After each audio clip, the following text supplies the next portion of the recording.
Welcome back to another weekly news video. Today we're going to cover three things. We're going to kick things off with an alleged Veriswap scam. This is very important to talk about it considering we spoke about Veriswap recently. We'll then talk about some more backdoored Topps baseball cards that have been added to Tiffany Card's altered card database. You guys are probably sick of that story, but I want to keep it front of mind as more and more of these things come to light because what Topps have done here is completely unacceptable. We'll then close things out talking about Rob, aka the sports card therapist, who we have not talked about for 2 years on this bloody channel because he's decided to make a bit of a comeback, completely lacking any accountability with the shill bidding accusations that went towards him 2 years ago. And it wasn't really accusations, right? Because the guy was caught shill bidding on 2 Eli Manning cards, if I recall. So stay tuned for that. But we'll kick things off with Veriswap. Now, this is an alleged scam that came my way from somebody on Instagram after seeing a post on Reddit, and what this individual talks to is the fact that they purchased a Ja Morant or swapped for a Ja Morant card on the platform, and the one that arrived looked different. And the way they show that is the back of the kabooms themselves. You can see over here on the listing, this is the alleged listing, that the centering looks pretty good on the card. It looks a bit skewed, but fundamentally it looks like it's really well centered left to right on the back. The one they got basically looks quite thin over here. Clearly a different card, looks very questionable, and just goes to some of the issues that Veriswap have had over recent times. The reason why this is considered an issue for Veriswap is that what this person alleges is that this is the card they received. It's not the card that was in the listing.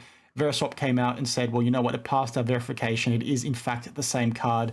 Suck it up, deal with it, which, you know, is a pretty unfortunate situation. Now, this person has since deleted their account on Reddit. I don't know why. I think it has something to do with the fact that I had a bit of a back and forth with somebody in the comments who was basically making fun of them for being skunked. But one of those ones that needs to be kept front of mind considering all the issues that have happened with Veriswap in the past. I'm not going to repeat them now for you guys, can go ahead and watch that, but they've had a lot of issues about not wanting to refund customers. There's been instances where they've not insured packages, meaning customers have had cards stolen and then were left out of pocket and didn't really look to resolve it. Lots of issues like that, not good enough. Something like this, you know, just goes to that basket of you guys need to be very careful where you're spending your money. Now, obviously, I will play devil's advocate here.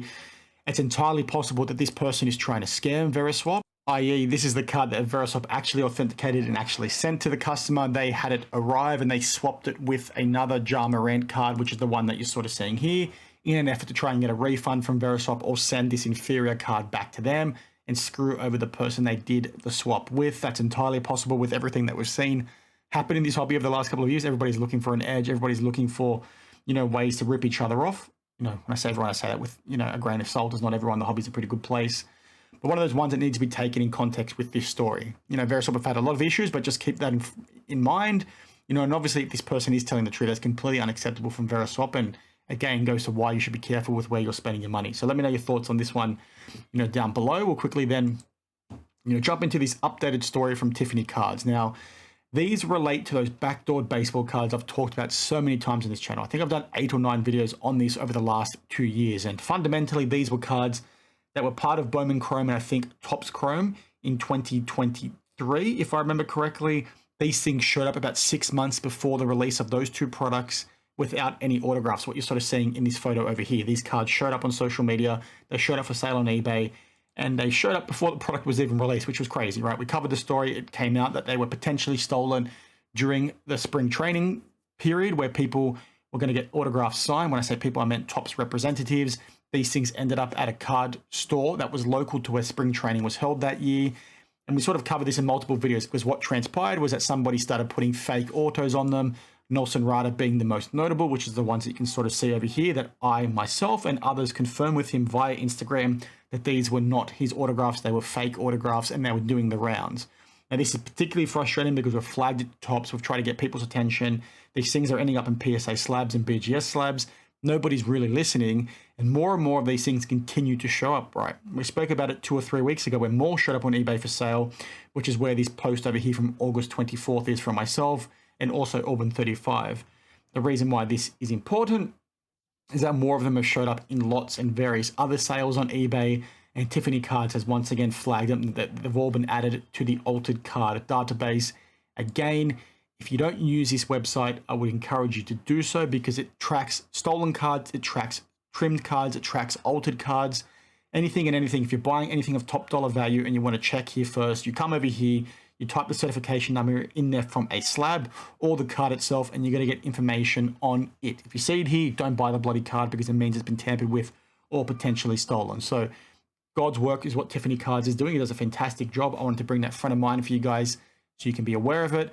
But these things keep popping up on eBay, on the sales platforms. They're popping up in graded slabs, and Topps is doing nothing about it. I think it's completely unacceptable that these things got leaked before the product got released. And then to make matters even more interesting or concerning is that so many of these parallels that showed up 6 months before the release of the product appear to have never made it into the product itself, right? Because there's no footage of these things getting hit in breaks, which is crazy because that means Topps is selling a product with things in the checklist that are not actually obtainable by buying those boxes. That's insane. Obviously, we don't have definitive proof that that is in fact what is happening, but there's people on Reddit that have been tracking it, there are people that have been watching breaks and tracking it, and they can't find any of these things to be seen within live product. It's insane. It's one of those ones that we need a response on, and it's honestly shocking that nobody's really talking about this issue. This is a huge issue. You've had things get stolen, right? Cards get stolen without autographs. They get fake autographs put on them. People go ahead and buy it and they get scammed because those things are not genuine. But you've got a product being sold with cards missing within it, allegedly. It's like, where is the furor? Where's people pushing back on stuff like this? It's insane it doesn't happen because I guess it's too negative, but it's like, guys, we want the hobby to be better. We want Topps to be held bloody accountable. This is not good enough. Anyway, I'm rambling. It is what it is. Share your thoughts on this story down in the comments below. We'll jump into the Rob sports card therapist story now because he decided to show back up after disappearing for 2 years, gave a really shitty and fake apology, and then talked nonsense for the next 55 minutes. If you're not sure who this poser is, he used to have a podcast called the Sports Card Therapist Podcast. Did a number of shows with different people like Jeremy Lee, Adam Gray, a bunch of others. I've done shows with him in the past. And he got caught 2 years ago shill bidding on 2 Eli Manning gold cards, if I remember correctly. He then put out a fake apology video off the back of that shill bidding accusation. Or not even accusation, he got caught, right? Put out a fake apology video, sort of backtracked, contradicted himself, then deleted it because he realized he got caught out with some contradictions. And then dipped from the hobby, deleted everything, and sort of disappeared. And that raised a lot of questions because it sort of highlighted, well, how many other times did this guy shill bid that we don't actually know about? And, you know, a really disappointing situation considering he seemed like a good dude. The reason why I want to talk about it is because he showed up randomly 2 years later, and in the first 2 minutes of this, he sort of addresses the situation by not really saying anything. He simply says he disappeared for 2 years after not paying for 2 cards that he won in auction. Downplayed it, read from a script in the first 2 minutes. And you'll see what I mean by that if you go ahead and watch it yourself, because he's looking down, reading the whole time. It comes across incredibly disingenuous and then looks a completely different person for the next 55 minutes.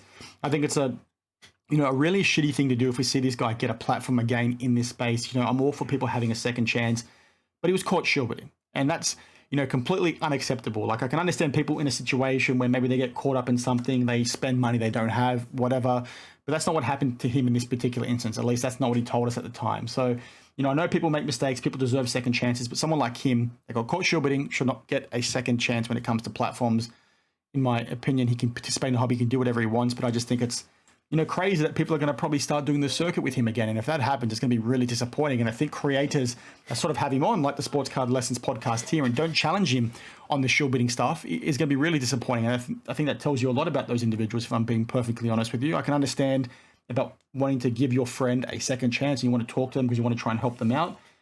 Push back and challenge them. He sort of just basically said he just didn't bid on 2 things and downplayed the whole situation. You know, Ken over here should have challenged a little bit more and said, hey, you know what? That's not acceptable. Let's talk about this for a good 15, 20 minutes so you can sort of clarify what exactly happened that you've learned from your lesson. But he sort of passed on it very quickly, Rob, from the intro, like he didn't want to talk about it, like it was a hassle to have to talk about it, and almost like he's done nothing wrong. And I guarantee you, at least in my opinion, I don't think he thinks he's done anything wrong with that. And you guys might recall, we spoke about this 2 years ago when the story happened.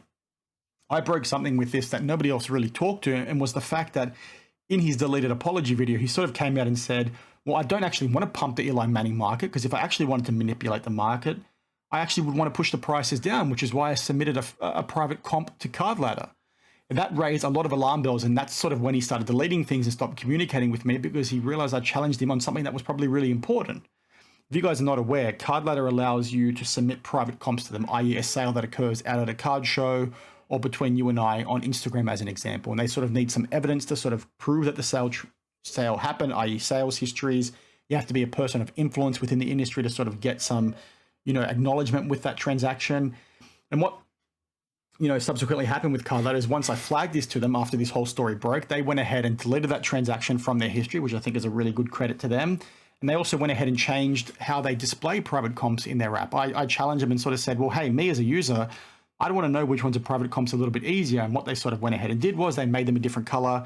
I think they previously showed up as green alongside every other sale in their sales history. Now they show up as a blue dot to indicate that it's not a usual transaction. It's a private comp. So if people want to ignore them, they can.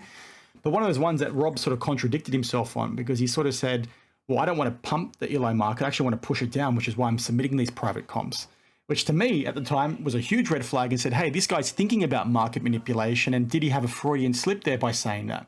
Is he actually trying to push Eli Manning markets down, which is why he's submitting a private comp to Card Ladder to try and win cards for cheaper? And then when he can't, he's not paying for them to sort of prove that they weren't in fact genuine transactions. It's one of those whole sketchy situations that I think has a lot more to it. It's going to be really disappointing, like I said, if this guy pops back up.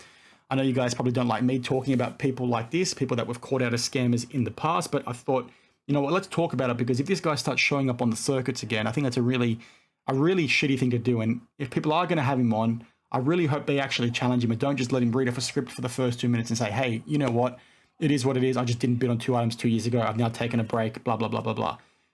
It's fake as shit, in my opinion. I think the guy's disingenuous, and obviously I went on his channel in the past, but if he wants to come on my channel again and talk about this in a little bit more detail, he's more than willing to, because he and I used to talk all the time on Instagram. I thought he was a good dude, but obviously people can't be trusted, especially in this bloody hobby, unfortunately. So Rob, if you want to come on, let's talk, and I actually challenge you and ask you some tough questions and won't let you read off a script to lack total accountability. So it is what it is. Again, I'll say people deserve second chances, but they shouldn't be put on a pedestal like we've seen with others in the past. Backyard Breaks, Justin Gamble, some of these other dickheads in this space. Anyway, it is what it is. Thanks for watching, guys. Please drop your thoughts down in the comments below, and I'll see you guys and girls in the next one. Cheers.